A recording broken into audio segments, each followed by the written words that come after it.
안녕하세요. 이번에는 2021-22 시즌 결산 두 번째 영상을 준비했습니다. 처음에는 5위 라치오부터 이야기해보겠습니다.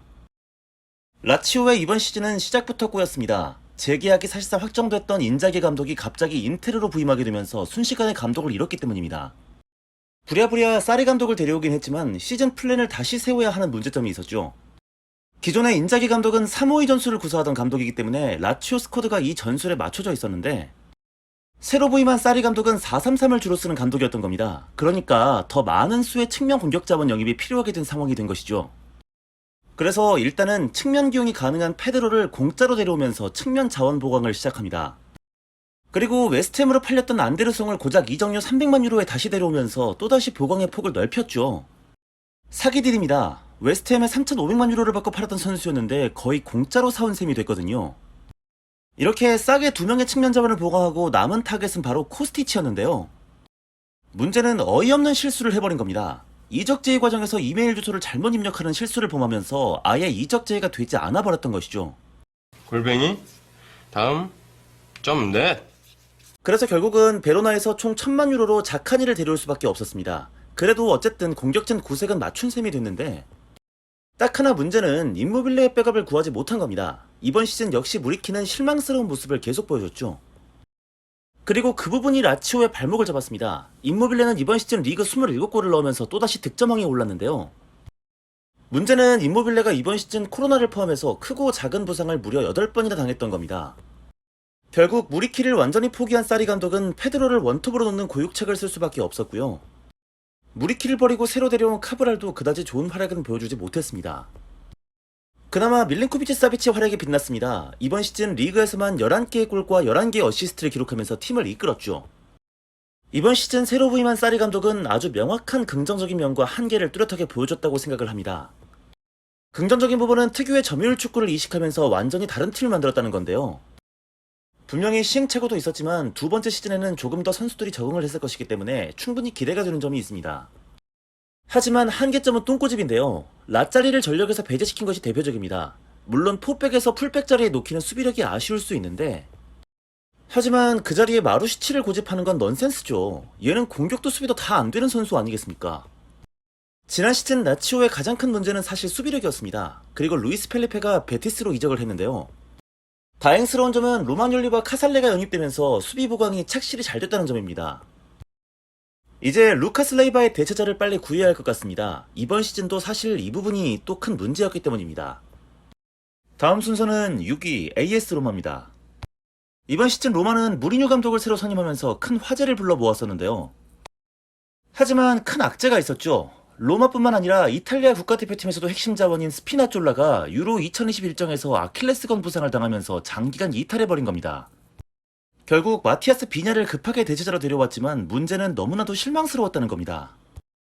다만 지난 시즌 로마의 가장 큰 문제 중에 하나는 바로 공격진이었는데 제코와 마요랄은 큰 힘이 되지 못했습니다. 그래서 공격 보강에 큰 돈을 풀었던 로마였는데 타미의 4천만 유로 그리고 쇼무로도프의 2천만 유로를 퍼부었죠. 타미는 확실히 돈값을 했습니다. 리그에서만 17골을 넣었고요. 컨퍼런스 리그에서도 9골을 넣었죠. 이번 시즌 총 27골을 성공시켰습니다.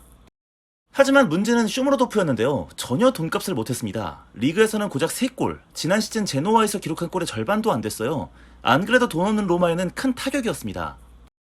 하지만 로마의 가장 큰 문제는 바로 앞에서도 말했던 비냐였습니다. 왼쪽 풀백 자리에서 도저히 1인분도 하지 못했기 때문입니다. 그리고 저는 바로 이 지점에서 무리뉴 감독을 다시 보게 되는데요. 그동안 전술이 경직된 것으로 이미지가 굳어져 있었는데 갑작스럽게 3백 전술로 바꿔 들고 나오면서 문제점을 해결했습니다. 특히 비냐 대신에 윙백으로 엘샤라비를 기용하기 시작하면서 다시 로마는 좋은 모습을 보여주기 시작합니다. 그리고 엘샤라비가 부상 및 부진으로 빠지게 된 이후에는 이번 시즌 로마의 최고의 성과라고 할 수 있는 잘레브스키를 왼쪽 윙백 자리에서 대박을 터뜨리게 되죠. 하지만 이번 시즌에도 로마의 최대의 적은 바로 부상이었습니다. 특히 이번 시즌 커리어 하이를 찍으면서 실질적인 로마 에이스로 활약했던 펠레그리니가 부상이 너무 많았어요. 거기다 쓰리백을 사용하기 시작하는데 이바네즈, 만치니, 스몰링이 돌아가면서 부상을 당하게 되면서 수비력도 들쭉날쭉했죠.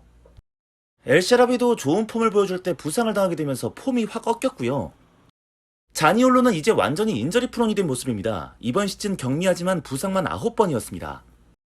그러면서 공격력도 힘을 싣지 못했는데요. 앞에서 말했듯이 타미는 최고의 모습을 보여줬지만 쇼무로도프는 완전히 먹튀가 되어버렸고 자니올로는 부상 후유증을 제대로 털어내지 못한 모습이 역력했습니다.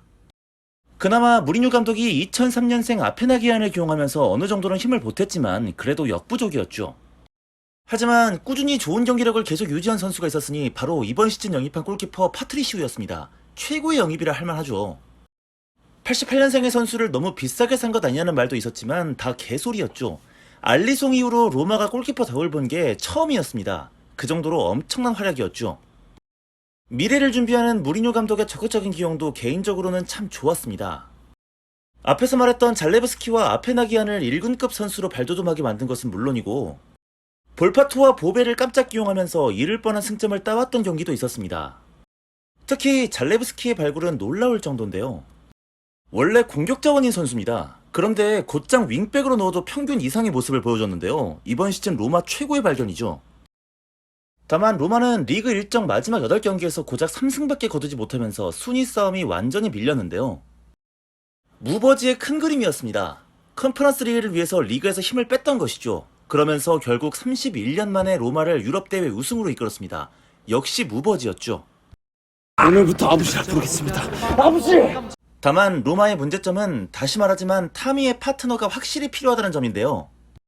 너무 확실한 카드를 데려와 버렸습니다. 디발라를 영입한 거죠. 부상만 없다면 다음 시즌 로마 정말 기대가 많이 됩니다. 다음 순서는 이번 시즌 7위 피오렌티나입니다. 애초에 피오렌티나는 자신들이 가진 전력을 제대로 펼칠 수가 없는 팀이었습니다. 왜냐하면 감독이 우주 멍장 이아킨이었기 때문입니다. 그랬던 피오렌티나가 이번 시즌 유럽대회 진출을 할 수 있었던 가장 큰 이유, 바로 이탈리아노 감독을 데려왔기 때문입니다. 최고의 선택이었죠. 이탈리아노. 거기다 모처럼 코미소 구단주가 화끈하게 돈을 풀면서 이번 시즌 전력 보강도 상당히 잘 됐던 것이 큰 힘이 되기도 했습니다.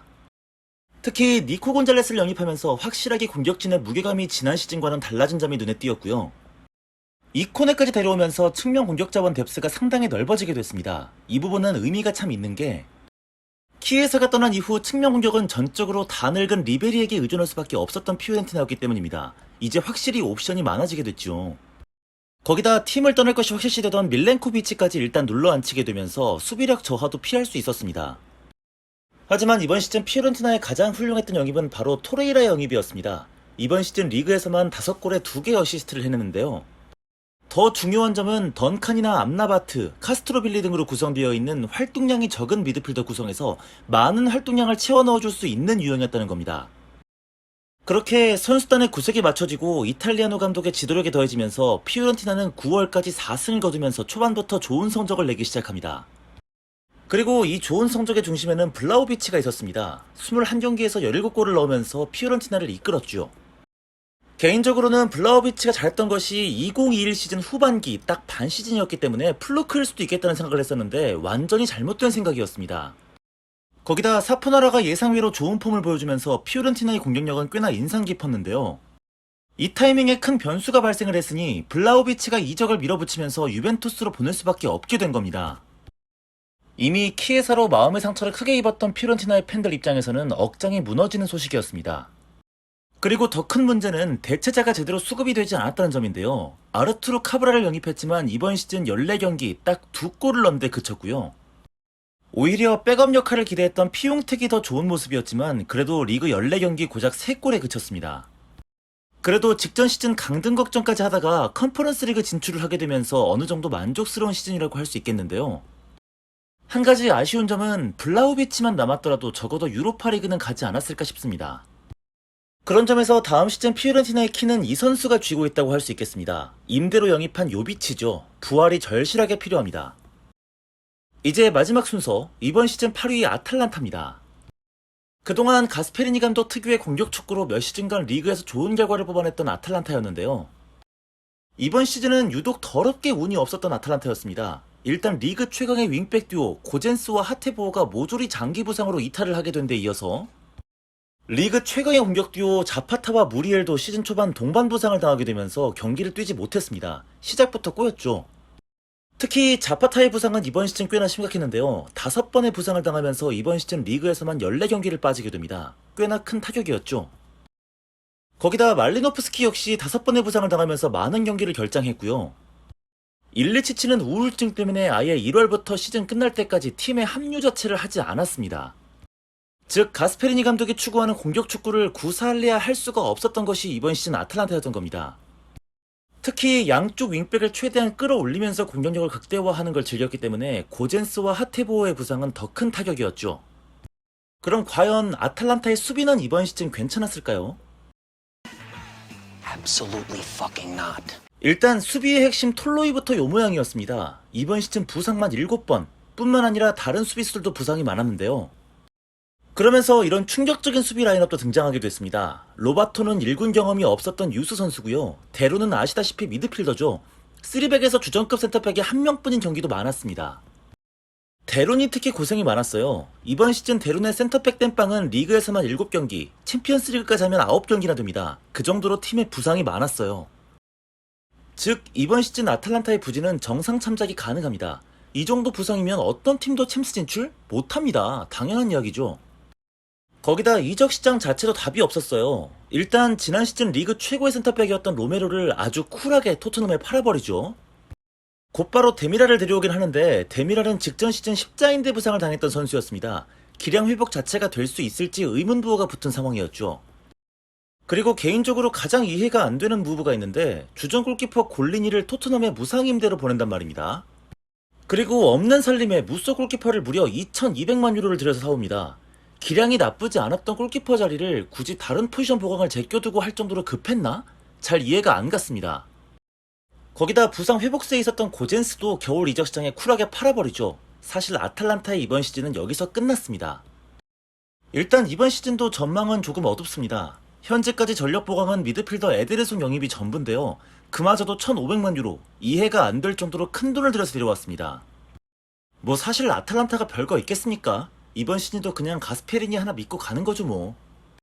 어쨌든 여기까지 2021-22 시즌 결산 영상은 마무리를 하도록 하겠습니다.